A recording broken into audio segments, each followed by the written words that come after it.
Welcome everybody to Freetrail Friday. I am Dylan Bowman, joined by my good friend, Katie Asmuth. Katie, say hello to the people. Hello, everybody. Happy to be here. Where are you broadcasting from? Mammoth Lakes, California? I'm currently in LA, but heading back to Mammoth soon. Sunny Southern California, where life is always nice. Well, Katie, thanks for joining. This is going to be super fun. Thanks everybody for joining us wherever you are in the world. Hope you're getting excited for the weekend. We're going to try and pump you up a little bit for your own training and also provide our expert perspective on some of the races happening this weekend. Specifically, we have two incredible races happening. But one here in the United States, in Northern California, Way Too Cool, the classic 50-kilometer season opener that has been happening for 32 years now. And then also Transgrancanaria, a institution, a very important race on the European circuit. These two races couldn't be more different from one another. A very fast 50K versus a mega mountainous, technical, difficult European style, break the poles out island traverse at Transgrancanaria. And I'm so happy to be joined by my friend Katie Asmuth, rocking her Saucony hoodie. Katie, check out my hoodie. Are you I like it. You got the merch. We got the merch. So for all you watching at home, just be aware, we will be opening our web store early next week where you can pick up a hoodie just like this. So we've got some others. You can see Freetrail on the sleeve. We are very excited, and we are also very proud to be supported with the generous sponsorship of Aura for Freetrail Friday. So thank you so much to Aura. Rocking my ring here. I got an 85 sleep score last night, not to brag. Katie, have you ever used one of these things? I haven't. Hook me up to Debo, and maybe I'll try it out. Well, I have a special offer for you in the description there you on YouTube. If you're in the market for a cool piece of wearable technology, I would highly recommend Aura. There is a link in the show notes or in the description here that'll give you 6 months free subscription with the purchase of the Gen 3 ring.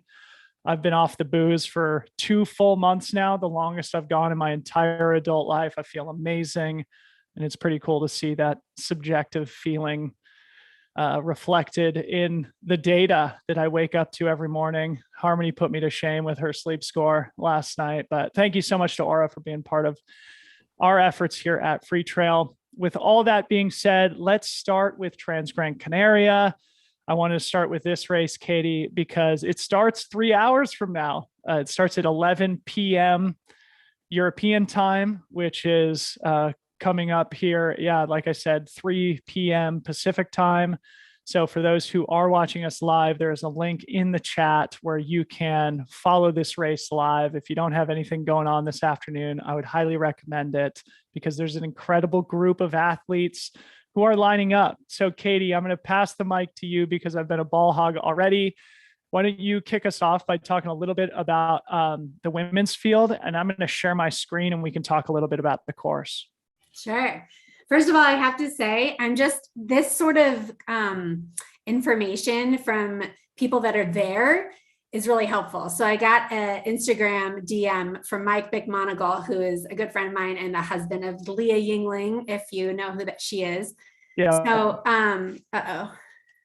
So he says he's there, he's running it. And he says there's a severe wind advisory up to 90 kilometers an hour potentially. There's going to be rain, temps around 40 degrees Fahrenheit. And that he says, this island is effing wild. So it just kind of puts things in perspective. Very different from Way Too Cool, like we'll get to. But this is exciting. So I don't know. That's different than what he's saying. He's saying it's cold.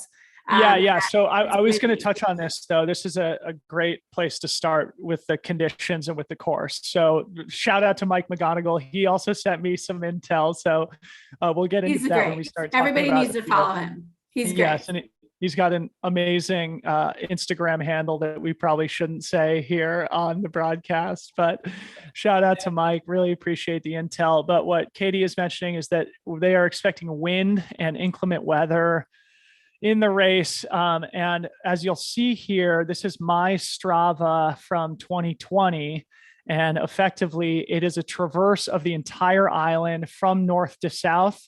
And so this weather forecast that I have pulled up here, where it says a high tomorrow of 67, that is from Mas Palomas, which is the finish line down here. But as you'll expect, in the interior of the island, where you see they're at much higher elevations, this is, Katie, where we will be expecting blowing winds, greeting runners as they traverse the top of this incredible volcanic island. I looked up the weather forecast in Tejeda, which is sort of, right up here, sort of near the high point of the course, an absolutely spectacular place. And Mike's been posting photos from there over the last few days.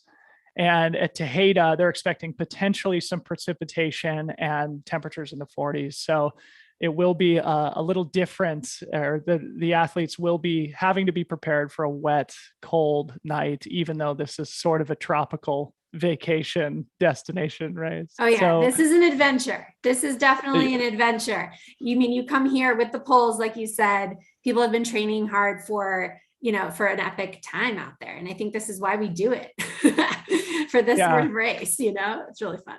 No doubt. I wanted to mention Caitlin Gerben is another one who we have our eyes on. I'm super excited to see her racing again. And she has been also posting a lot of very fun pictures, and it looks like beautiful what she's posting, like blue skies, stunning island weather. And then to get that intel from Mike was kind of funny. So it looks like the weather's turning rapidly, but so Caitlin, I'm really excited to see her. It looks like she just was in Argentina. She was in Patagonia for a bit. Training, and she's been here before, so she's no stranger to this race. She was first in 2020, second in 2019. So she's, I think, the one to beat here, just because she has the experience, Another obvious fan favorite is going to be Abby Hall. So we're excited to see her rip it up on the island. She looks like she's having a great time out there too. So I'm really excited to see what she can throw down as, first CCC last year. Second CCC last year. She, knows that sort of terrain in the sense of like using those poles, able to stay moving throughout like tough weather. And I think she's also going to have, she's there to compete for sure. So I'm excited to watch her race. No doubt. I think, Caitlin Gerben is going to be an interesting storyline from the race. Somebody who I think incredibly high of, and she won the race the year that I went, where this Strava activity was born from. And it was such an impressive performance from her, a tactically well executed race. She is really such a talented and tough competitor, and also doesn't come from the traditional running background, which for me is always really inspiring. And unfortunately, Caitlin is sort of coming back from what had been a fairly long recovery from a stress fracture in her hip/femur. And, it was a really difficult period of injury and recovery for her, but so happy to see her back in top form. I have it on good authority from Caitlin Jacobson, who trains with her occasionally up there outside of Seattle, Washington, that she's in phenomenal shape. And as you mentioned, Caitlin was just down in Argentina doing a bit of an FKT project with her North Face teammate, Fernanda Maciel. So very cool. I'm sure she's feeling strong and motivated to return to Transgrancanaria, where she's finished on the podium twice, including achieving that awesome victory in 2020. And Abby Hall, the Americans, we start with them. I have to start with them, right? Fan favorites. Come on. Yeah. And she, of course, Abby, I think, is really coming into her own as an athlete, somebody who I'm a big fan of. And you already mentioned that she finished second at CCC. This course is not so dissimilar from CCC. It is a little bit longer. I would say it's probably a little bit more technical mile for mile, but a good performance at CCC would indicate that you've got all the tools necessary to perform well here at Transgrancanaria as well. Who else do you have your eye on? I know there's a lot of. I have to say Ragnar de Bats. Like, this woman is a beast, a mom, and I think she's 41 now. She's over 40. And anyways, she flew by me at Western States. mile. Talk about it. Oh Talk man, about it. I was like coming out of Forest Hill, pumped on life, second, Western States, charging, and I see Ragna and I'm like, oh, I guess I was third. So I see her, I passed her, I'm feeling great. And I'm like, there's no way she's going to catch me. And then about 3 miles later, she's like flies by me and never see her again. So the point is I know from personal experience, I've watched Ragna DeBots just like charge. This woman is able to manage that, the like deep in the race, she has a fire on those uphills, and yeah, it's not that much fun to race her. She's so freaking consistent, steady. I mean, yeah, she was a world champion for the trail and sky running, in 2018. She won Marathon des Sables also. I will say 5 days ago, she ran a 25K and won it. So she is, I think she's like primed and ready. Hopefully she didn't go out too hard at that race just recently. Yeah. So that's my only concern, is if she like butchered herself that race, but I think that she's probably like ready to go. So I think it's going to be a really fun race in that way. Yeah. The other, can I give a couple other shout outs or? Yeah, well, I just wanted to mention, Ragna is such a champion, and because most of our viewers and listeners are going to be American-based, who may not have their finger on the pulse so much of the European scene. As you mentioned, Ragna's been a world champion. She's been a CCC champion. She's been a skyrunning world champion. So she's like absolutely top notch at Western States, as you mentioned, in her first 100 miler. She finished third. She's the Masters record. As a Masters record, had her children there to cheer her over the finish line, as did you, as another very inspiring mother in our sport. So big shout out to Ragna DeBots. And I think we've covered sort of who I would consider to be the favorites this weekend in those three. But yeah, give some shout outs further down the depth chart. Yeah, I think one, Esther, I'm going to butcher her last name. Esther Silag. She's from Hungary. Yeah. I just wanted to give her a shout out. She's kind of a cool person. She's an art historian. She's been living in Hong Kong, and she hasn't been able to race because Hong Kong doesn't have any official races going on right now. And I think there's just a part, I guess I'm looking at this, she's from Hungary. She's close to Ukraine. I mean, Hungary's not that far from Ukraine. She's heading back to Hungary after the race.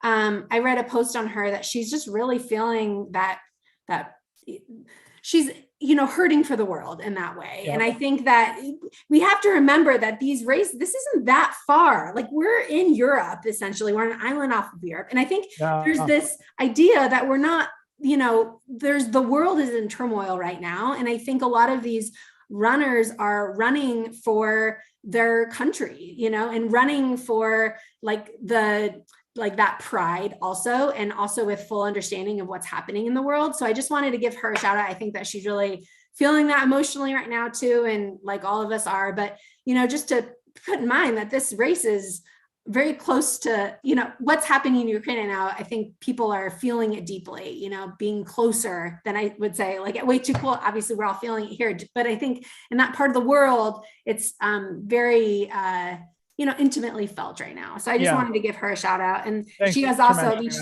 fourth at CCC. She's a strong runner. There's I just wanted to give her a shout out because I feel like she's really. Thanks for saying that. I think it is important to acknowledge that this race is happening in Europe. And at the end of the program today, I think we'll just touch on a little bit of the news that's happened in our sport in particular as it relates to the situation in Europe right now. But certainly our hearts are with everybody who's affected by everything that's happening in Eastern Europe, especially. But yeah, while we sort of stay on this less significant, less important topic of the competitive field at Transgrancanaria, another woman on the start line this weekend, actually just a couple of hours, is Katrin Gertz, who's a Swiss athlete, certainly somebody who I would put in the category of, podium potential and potentially, outside chance to win here. She's a former podium finisher at TDS. She won Lavaredo back in 2018. I think it was a very strong Swiss mountain runner who sort of excels at these 100K plus mountain type courses. Anybody else on your radar in the Claudia Trem, I'm going to say her last name wrong probably, but Claudia Trem also, she was second in 2021 here. So at Transgrancanaria. So I think that she's also, I mean, second place, right? So she's going to be a fierce competitor. She knows the course. She wants that win. Spanish pride too. Yeah. So I'm going to share my screen again here because I want to just like talk through the course a little bit, just to give our viewers a little bit of intel. So of course we can see that it, like I mentioned, is a traverse of the entire island from north to south. It's an absolutely phenomenal course, but you can see how it feels as if you're climbing for, the first 56 miles of the race. There are a lot of downhills in between, but once you get up to this Roque Nublo, this iconic section of the course where Mike McGonigal has been sharing photographs, it's this beautiful rock formation at the very tip of the island and a place where the runners go directly past right at sunrise for the leaders. So it's a pretty special part of the course. But obviously, I just wanted to point out 125 kilometers, which equals just about exactly 80 miles, according to my GPX, with 20,000 feet of climbing. So this is a no joke course. What I would say is that it's a good mixture between European hyper steep and technical terrain, but then also some good stretches of runnable climbing, some runnable descending, some smoother trails. So for me, this is one of my favorite races in the world. Absolutely a spring destination event for our American viewers that I would highly recommend. Usually very warm and sunny, especially out on the coasts, but Harmony and I really, really enjoyed our time at this race. And then the other thing that I just wanted to point out about the course is it appears that once you get over this final little hump here, roughly mile 71 into the race, that it should be like this easy cruisy downhill all the way to the finish. It is anything but that. And I'll actually zoom in here so people can see a little bit more. But effectively what happens is once you come over this last little climb, you then go into this deep rocky riverbed. So you're actually kind of running on a dried riverbed with a bunch of smooth, loose jumbles of rocks.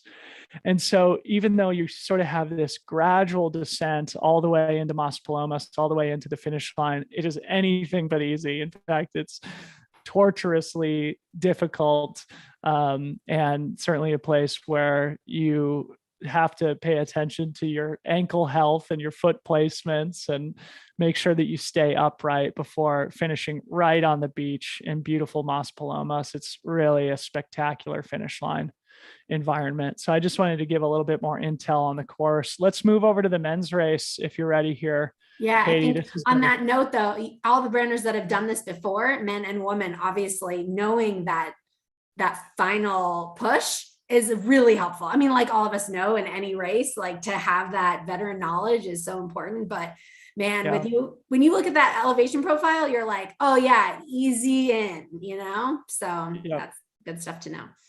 Yeah. It's definitely the type of course that favors people with course knowledge. In fact, when I did it in 2020, I probably spent 10, 15 minutes off course because you go through so many different villages over the course of the 80 miles that you'll come sort of off of a trail onto this remote road in a village and you're not quite sure which direction to go. So I had to like stop and pull out my Gaia and look at my phone to make sure that I knew which direction to go. But for those who have I'd get lost course, for sure. Yeah. For those who have that course knowledge, it's super valuable. So talking about the men's race and people who have course knowledge, I think we should start, Katie, with with two Spanish athletes who are returning and two men who shared the championship, shared the title here in 2020 when I raced. That is Pau Capel, the Spanish legend, 4-time champion of Transgrancanaria, and also Pablo Villa, who's another amazing young Spaniard on the trail running scene in the European circuit. These two guys, as I mentioned, held hands across the finish line in 2020 to share the title, and they will be duking it out again on the island. Pau Capel, like Caitlin Gerbin, returning from an extended period of injury recovery, but probably one of the most professional athletes in the sport. and certainly somebody who has a long history of success here at Transgrancanaria. And I'm sure he's ready to prove that Pau Capel is back. Yepa, as he likes to say. And so those two guys are who I would sort of start the conversation with. Any thoughts on Pau or Pablo? I just am so excited to see Pau race. I think the rest of the world, we're all like on the edge of our seats wanting him to just perform. And I mean, he's such a legend. I'm so excited to watch this race for him. And I'm just really excited to watch him throw it down. I think that it's his race to lose.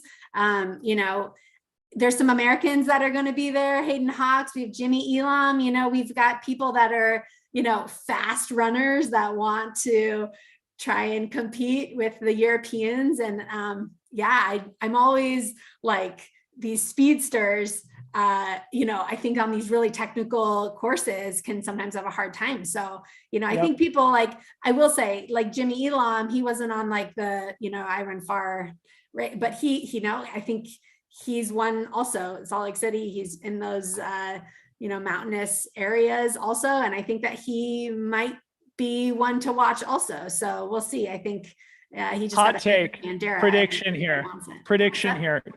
Jimmy Elam finishes on the podium is my prediction here. I actually didn't even know he was racing until Mike McGonigal sent me a message this morning. So again, shout out to Mike. Jimmy Elam from Salt Lake City, an awesome mountain runner and one of those silent assassins, the type of person that doesn't post a lot on social media, but when he comes out to perform, he really does deliver. So, and again, certainly somebody who the American audience should be keeping their eye on and rooting for. You mentioned Hayden Hawks, who is, of course, a widely recognized brand name in our sport and an amazing athlete, one of the most talented, I think, pure runners that we've seen in the sport, but who has struggled on courses like this. Of course, he's got the talent that it takes to win. It's just a matter of, did he train appropriately and can he execute? He's won Lavaredo, he's won CCC, two races that, again, are somewhat similar in terms of their course type. So he's got everything that it takes to perform well at Transgrancanaria, but he did drop out of this race. I think it was back in 2019. So he has that disappointment on his resume, which I'm sure he's hoping to avenge this coming weekend. But Jimmy Elam and Hayden Hawks on the American side, guys, we're rooting for you, bro. We're rooting for you. Yep. So, and then I guess it's also important to mention that Sage Canaday and Jared Hazen were originally on the start list, but they are not going to be racing this weekend. So hope they're both doing well. Hope they're both healthy. They were scratched off the Iron Far start list. Not entirely sure what the reasoning was behind that. Did you have any other people in the men's race that you want to keep your eye on before we transition over to Way Too Cool? I think those were the main ones. I think we touched the ones that I'm looking for a podium placement on those ones. So yeah, just another quick shout out. A personal favorite of mine is Rui Ueda from Japan, a youngster who is just awesome and has an equal sort of, character and personality to him as he does talent as a runner. He's been a skyrunning world champion. I think he's still only like 24 or 25 years old. Wow. He won CCC a few years ago. And then he's been focusing mostly on the shorter distance racing, including winning a skyrunning world championship. So Rui Ueda from Japan, it looks like, is going to be racing. He actually won the Gorge Waterfalls 100K back in 2016 also, and didn't take his ticket to Western States. So yeah, keep your eye on Rui, the young Japanese athlete. So I just wanted to give him a quick shout out. And then of course we've got Jordi Gamito, another great Spaniard, Robert Hodnell from Romania, who's done well at these long mountainous races, including finishing on the podium at UTMB. So it's going to be a super exciting, super interesting race. And I think both of these events are similar to kind of like Black Canyon, where it's like, okay, the season is starting. We're, now that Transgrancanaria is happening, now that Way Too Cool is happening, it's like, it's time to get fit. It's time to set goals. It's time to hold ourselves accountable. So yeah, let's transition over to Way Too Cool. Did you get a weather forecast on that? Can I give a one shout out to Tom Evans, who looks like he's doing the shorter distance? which I think is really interesting. I think that people running shorter distance are always like dabbling in it to see maybe for the next year, which I think is really smart. And, he's a really, smart runner in that way. So yeah, we're looking for you for Tom Evans next year. All right. At this race, longer distance. Yeah. And Tom, similar to Caitlin and similar to Pau, coming back off of, he had surgery, I think, on his knee, but again, one of the more talented pure runners that we have in the sport, CCC champ. And it's too bad he's not doing the big course against these big guns, but he's so professional. Yeah. And he's just the consummate pro. He's like, if he's not feeling it, he's not going to do it. But when he shows up big. So shout out Tom Evans. Hope he has a good run there in the shorter distance race. Let's talk about Way Too Cool here stateside. Speaking of bad weather, did you look at the forecast? I didn't look at this forecast. Okay. I do know that it's going to snow in Mammoth. So yes. So look at the forecast here in California. It's been super dry, I think, for an extended period of time. And of course, as you know, Katie, whenever moisture comes to the state, people should rejoice. But it's funny because Way Too Cool, it often happens on Way Too Cool weekend that the moisture known comes. To be the muddy, muddy race of attrition. So funny. For sure. Yeah. So I'll pull up my Strava activity so people can see the course here in a sec. But as you'll notice, tomorrow morning, it's the low of 34 degrees and it could be snowing. And it looks like today they're expecting moisture sort of throughout the afternoon. And by the time the pro athletes finish tomorrow morning, that's kind of when it looks like the moisture is going to taper off. So it's definitely going to add an entertainment factor to Way Too Cool this year. You've never run, you've run obviously much of the course in Western states because it shares many miles. Do you want to provide any course perspective before I sort of do a little deep dive on our Strava activity here? You've run it, so you're going to be able to speak to the actual course itself. I just know how runnable it's known to be, a runnable and fast course. And so we'll see what happens tomorrow with, if it's pouring rain, snowing, we'll see what ends up happening. But people come to this race to run fast.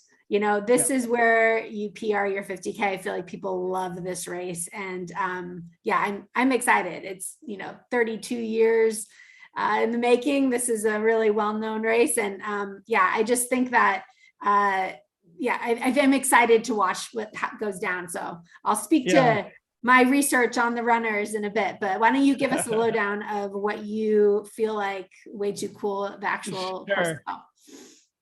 Yeah, so great prelude. It is the 32nd running. This is a classic race on the circuit and one that people should put on their bucket list as kind of a spring fitness test whenever they can get around to it. But as you mentioned, it's a screaming fast course. I think the men's course record is something like 3:04 or 3:05. So ridiculously fast 31-mile course. I think it officially says 4,000 feet of climbing according to my GPX. From 2016 was the year that I ran it. But as you'll notice here, it actually looks a little bit more burly than it is. There's a lot of sort of short, sort of rolling climbs and descents on the course and only a couple sort of bigger, longer, grindy climbs. But what I'll say is this first sort of 8 or 9 mile loop from the start is super fast. So the lead men will come through in something like 49 minutes or something like that. And then the lead women only a couple minutes behind that. And it only gets faster from there because you have this big descent. And then this is mostly kind of a dirt road before you get up onto the Western States Trail, which then takes you back all the way into cool California. And then just the last thing I'll mention is this part right here at mile 25 is the sort of notorious part of the course. It's what they call Goat Hill. It probably only takes 3-4 minutes to get from the bottom to the top, but it's a bit of a kick in the teeth when you get to it. So that's sort of the part of the course that I would sort of consider the crux. And if you get over that in good position, feeling good, then it's pretty smooth sailing to the finish. Although you do sort of have this uphill finish, which is also always a little morale destroying, demoralizing. before, arriving back at the finish line to some cupcakes and good cheer and a great vibe that lasts through the afternoon. As this is one of the biggest races by participants in the country. So it's a really good vibe. I think they'll probably have maybe close to 1,000 runners. I'm not entirely sure. I should look that up. But Katie, let's talk about the women's race. Who are you looking at here at Way Too Cool? I think the one that is going to really shine is Ashley Brassavon. I hope I'm saying her name right. So she's a swap athlete, so I know of her in that way, but she is fast. She's been to the Olympic Marathon Trials twice. She was also the Speed Goat winner 2021. Pikes Peak Ascent, she got second 2021, but she's fast. She's a Foot Locker cross country champion. She has just the wheels, and I think it's her. I'm also getting intel from David Roche saying like she's ready to rock. And so I think that always gives me a little bit of like, like, okay, if the coach is saying that she's ready, I think she's ready. She was the USATF championship, 2017 trail half marathon, 30K trail championship runner, first there. So she's just a fast runner, and I'm just excited to watch what she throws down here. I have to give a shout out. Do you want to say anything about Ashley or? I mean, you covered it. She's a very interesting athlete who I'm looking forward to following for years to come. And I'm glad to hear she's coached by David. I didn't realize that, because I'm sure they've got a fun plan for the future. Yeah, I think she's really tough. I think that, and she's got the confidence and the, pedigree to really be able to show up for these kind of races. So I think this is her kind of longer, race for her. But I think that she's going to be able to manage. But she won Speed Goat, which is like the hardest 50K in the country. So in comparison, Way Too Cool is an absolute cakewalk. I mean, it's hard in a different way, right? It's really flat and fast. But Ashley, as you mentioned, I think comes from a very fast road and track background. I think she was a Foot Locker national champion in cross country. Yeah. So she's got all the talent. And this is one of the things that's so exciting for me about the sport right now is you have somebody like Ashley, who's a Foot Locker national champ, who's making a go at the trail. She's been here, but she's definitely, like I said, she's, but the American, at the Olympic trials twice, also for the marathon too. So she, like you said, that track road background, she's bringing it that speed to trail, and it's super exciting. So I can't wait. I think it's her race to lose, to be honest. That's my take on her. So another shout out. This is a really exciting one for me, and I have to give a personal disclaimer because Sarahpianpiano, so she is a Saucony athlete, okay? She is a professional triathlete, and I was shocked to see her name on this list. And so I immediately reached out to her and was like, what is happening? Like, are you heading to trail? And she's like, I'm dabbling in ultra running. So we're going to see. Maybe we're adding another ultra runner to our team in that way. I'm super pumped about it. But she's a mom also. She's from San Rafael, but she is freaking tough, you guys. Like, she has 70.3 Ironman wins. She has 4 Ironman wins. I mean, she's like really legit professional triathlete. She's over 30 podium performances in Ironman. So anyways, she's like really tough, very fast, and really ready to throw down. I will say she was a little bit unsure if she was even going to race because she was dealing with a little bit of a niggle, but she flew there. So we'll see if she ends up starting, but she's super tough. So I think if Ashley had somebody, it's going to be Sarah that's hunting her down for sure.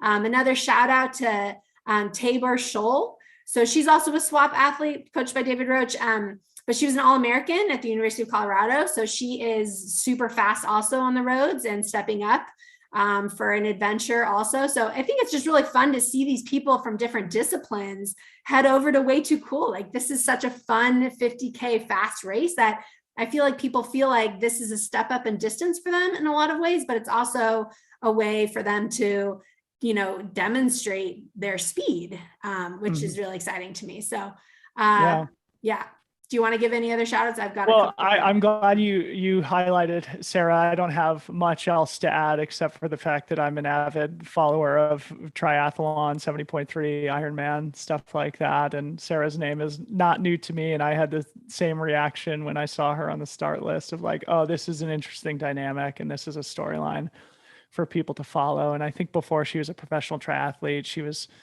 sort of like a corporate attorney or something. She's got an interesting personal story that I'll have to refresh my memory on, but it's awesome to see her dabbling now in trail and ultra running. And obviously I want to give a big shout out to my friend and often colleague, co-host Corinne Malcolm, who is also returning from a long stretch of injury at Way Too Cool. And we had a little bit of an email exchange or a text exchange where I was asking her how she's doing. And I think she's approaching it sort of as like first race back, training race. She's aiming at the Madeira Island Ultra coming up in April, and using Way Too Cool, I think, as a test of fitness, a way to build strength as she points her competitive direction towards Madeira coming up at the end of next month. I'm getting chills. Corinne has been at the pulse of our sport and while injured. I mean, when you break your pelvis and you're watching all of your other, teammates and everybody, in these adventure races, and then you can't participate in because you're injured, it's so hard. And she has given back to our sport. And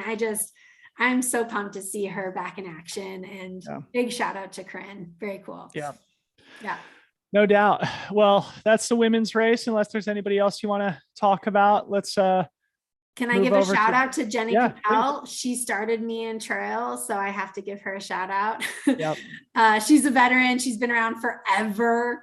And she's like won San Diego 100, and she's like a bunch of first ran this race in 2002. Yeah, so she's been doing this for forever. She knows this race like the back of her hand. So just had to give her a shout out. She's so cool. She was my first trail race ever. I raced against her, and we totally bonded over having two boys together, and she's just a really cool person. So pumped to see her run. Yeah. She's been running this race. Yeah. I think she's run it, like 10 times. Yeah. So that's pretty cool. So thanks for pointing out Jenny, and big shout out to her. And it'd be fun to see how she does. Moving over to the men's side, in my opinion, just kind of looking at the men's start list, the favorites that I was looking at are Darren Thomas, Tim Tollefson, and David Roche. But before we went live, you mentioned that David Roche, your coach, who's a former champion of the race and an amazing athlete in his own right, who I think sacrifices his own performance, his own competitive spirit, maybe in service of being a great coach. Also, you said David's not racing, so maybe talk about that, provide any insight that you can into your coach, why he's not stepping to the start line this weekend before we go into some of the favorites. Yeah, I think it's not my story to tell so much, but I'm sad to not see him race, but I also understand that there may be a conflict when there's a lot of swap runners out there and you're coaching them and you are competing against them. It's kind of hard. So I don't know his personal story on this race particularly, but what I do know is that he's definitely full of love for his athletes, follows them closely, wants them to succeed. So I know he's told me he's signing up for Lake Sonoma, so that's exciting, but he will not be racing, towing the line this race. So yeah, well, he kicked my ass at Way Too Cool when I did it back in 2016. So shout out David Roche. And is he going to be there just in a coaching capacity? Is that my understanding based on your description there? I know that has a bunch of swap runners racing. I don't know if he's actually going to be there in person, but I know that it's hard when you're coaching somebody to, success and then to race against them. I can imagine. Sure. Yeah. It's an interesting dynamic that he's got to deal with, but like I said, it seems like he definitely prioritizes his coaching life over his athletic life, which I think is admirable, but he's an amazing athlete, which people don't necessarily always understand because he does so much writing for Trail Runner magazine and he does so much coaching and people know him so well in that respect, but he's super fast. He's so fast. So he's like always fit. I don't. Yeah. So, I guess let's talk about the other favorites then. In my mind, without David in the field, it's a two-man race between Darren Thomas and Tim Tollefson. Two amazing athletes and great people who I can't speak more highly of individually. Darren, sort of a young up and coming athlete on the scene, although he's also won this race. He won in 2020. An absolute stud, and somebody who I have been sort of advising behind the scenes, or mostly sort of being a cheerleader and kind of helping him to understand his own potential and cheering him on along the way. He was on the pod, right, Dylan? He's been on the pod. He's been on the pod as part of sort of the next generation. And I mean, people who have been following the sport, at least in the last 5-6 months, might remember him from winning the Broken Arrow Vertical K, where Corinne and I were doing the live stream coverage. And then he finished second place in an incredibly exciting, dramatic race with Joe Gray. It was so tight. It was so exciting. The absolute greats. And Darren was behind him by like 2 seconds. And it came down to the absolute wire. They were like in the finishing corral together. Is like so cool and good for the sport. So shout out to Darren Thomas returning. That was so cool to get that on camera. Thank you, Broken Arrow. That was so cool.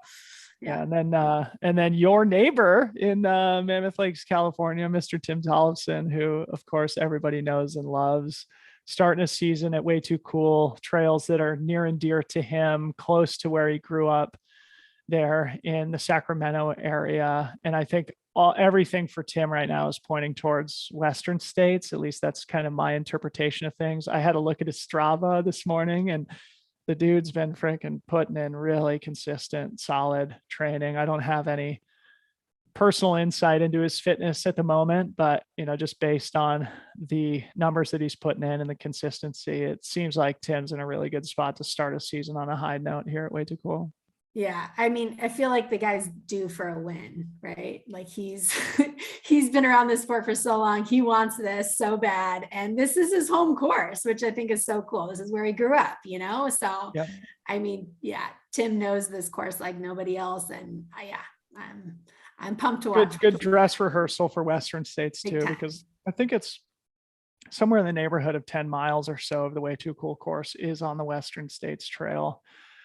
And the miles that you run are, sort of in the 80s and 90s of the Western States course. So it's good to get a little competitive juices flowing in that area as a way to prepare the body and mind for what is everybody's biggest, most important goal of the year, who has the privilege of going to Western states like yourself. That will be canyons for me. Yeah, I think a lot of people are heading to canyons for that reason, Yeah. So a couple more. I don't know if you had any other sort of shout outs you wanted to make. I had a couple other people just so we can tick through here quickly. Go ahead. I have a couple, but go ahead. Yeah, I was just going to say Cody Lind, who was coming off one of his greatest races of his career with a 4th place finish at Western States last year. He's been at Way Too Cool in the past. But he'll be a factor. And then Ryan Becker is an interesting athlete coming from Telluride. I think he's like 27, a young guy. He finished 3rd at the Broken Arrow Sky Race, and an interesting character. And then the person who also won the Black Canyon 60K, your co-champion on the men's side, Chris Myers. He's from here. He's from LA, where I'm at right now. And he's awesome. He's also coached by David Roche. So there's a lot of people out here, but he just threw down he was like maybe 2 minutes off the record at Black Canyon 60K. He's super fast. And so we'll see if he's recovered enough to be able to compete with the best here. But yeah, he's a super strong athlete. So that'll be fun to watch for sure. Rad.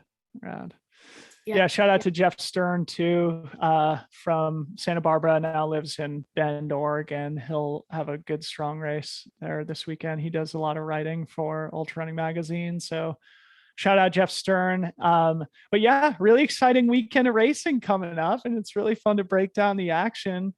Can I give a couple more on the men's side? Please. Yep. Okay, I have to give a shout out. There's Eli Hemming, if anybody is familiar with him. He's a former triathlete, a former pro triathlete also a swap athlete, but he's an 8-time American Cup medalist, and he has 5 gold World Cup. He's a 5 World Cup gold medalist in the triathlon. So my point is that he's super strong. And David Roche is saying he's going to take the ultra world by storm. So this guy is on fire. I don't think he's on anybody's radar right now because he's coming from the triathlon side. So we'll see how he's able to throw down in a fast ultra race. So I'm super excited. Yes. Yeah. Oh, that's great intel. I just looked him up on Instagram here. So shout out Eli Hemming. That's adds a really fun dark horse, another sort of multi-sport person. What a fun theme for this year's Way Too Cool is the triathletes taken to the trails. So we'll see how they do. Come on. Yeah, it's fun. I have to give a shout out to Adam Mary, my teammate at Saucony also. So he was had a DNF at Bandera going for a golden ticket. And I know he's like ready to race and feeling super strong. So he set a course record to run the rock at 50 miler recently and just won another 30K in February. He's like super ready to go too. So I think the men's race is also going to be really, really fun to watch. Some fast track guys also. There looks like Lupe Cabada is another athlete coming from track. So it's going to be a really fast race, I think.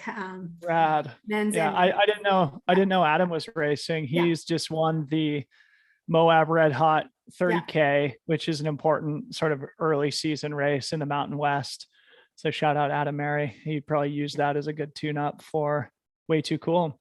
So Katie, let's finish on a little bit more of a somber note, but thank you for that awesome preview of these two races. I hope our viewers and listeners are excited to follow the action this weekend. Again, Transgrancanaria starts at 3 p.m. Pacific time. You can find a link to the tracking in the chat if you're watching us live.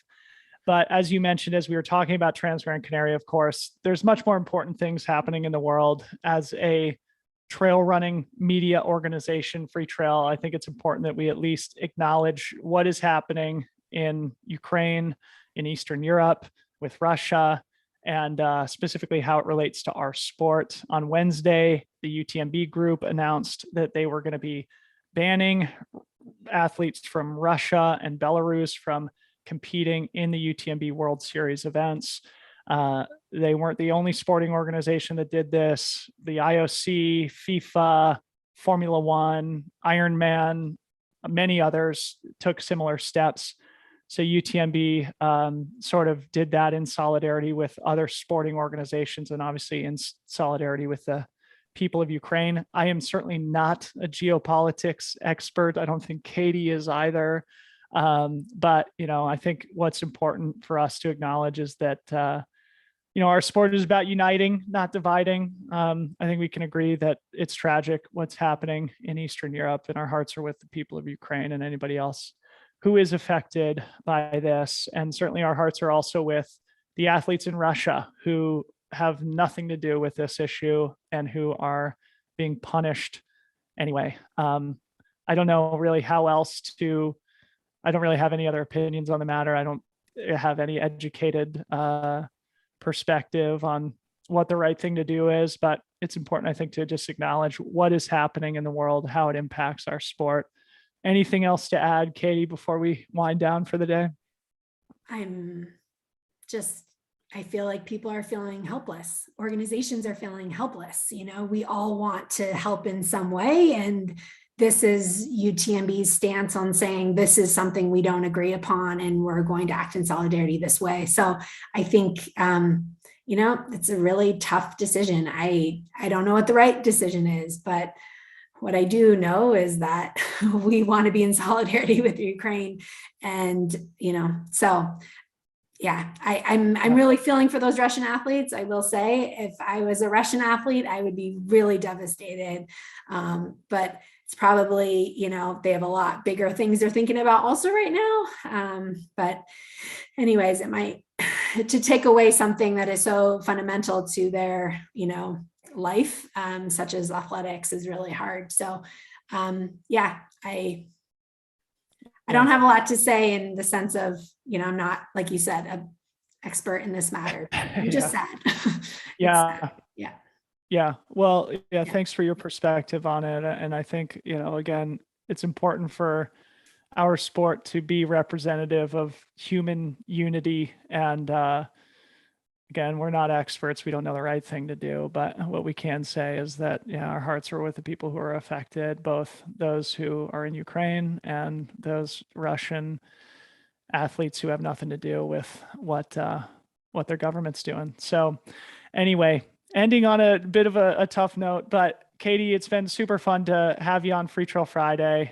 You've been an awesome friend over the last, 6 months since we've met each other, and you bring so much great energy to our Freetrail community, and we certainly appreciate you coming on the show. And you're getting ready for the Canyons 100K coming up here in 5 or 6 weeks, and so we'll have to have you on again and maybe break down the action of that race after the fact. Or anyway, have a great weekend. Thanks for joining I'll be us. listening to Freetrail Friday to learn about my competitors. So cool. Well, yeah, thanks again to Katie. Thanks to our sponsor, Oura Ring. And yeah, thanks everybody at home for watching. I hope you enjoyed it. Hope you have a great weekend. Hope you get some good training in. Hope you get inspired by the athletes racing at Way Too Cool at Transgrancanaria and any other events that are happening this weekend. For now, that's it. Peace out, everyone.